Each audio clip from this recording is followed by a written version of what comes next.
Welcome to the Slop Temple. We pray this video helps. You start by creating the sequence and locking your shot. Open your project and load the level, then add a level sequence from window right arrow cinematics.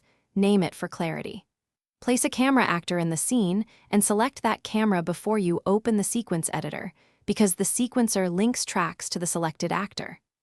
Once done, drag the camera into the sequencer track area to auto-create a camera cut track. This gives you a timeline to keyframe transforms and camera settings immediately. Now you'll build motion and timing by adding tracks and keyframes.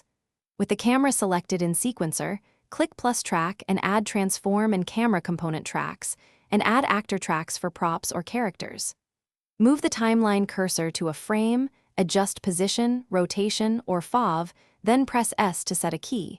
Repeat at new frames to create motion. Make sure to use the curve editor to smooth motion. Adjust tangents or set ease in and ease out so movement feels intentional rather than finish by refining and exporting. Scrub the timeline and nudge keys, use snapping like 1/2 or 1/4 frame for precise timing, and tidy up curves for natural acceleration. When ready, add your level sequence to the movie render queue, choose resolution and codec, and start the render for a clean export. If playback shows a black or wrong camera, make sure the camera is the active camera in the camera cut track and you're testing in the correct play in editor mode. Rebind actors if the sequence lost its references. Thanks for watching. Consider subscribing if we helped you.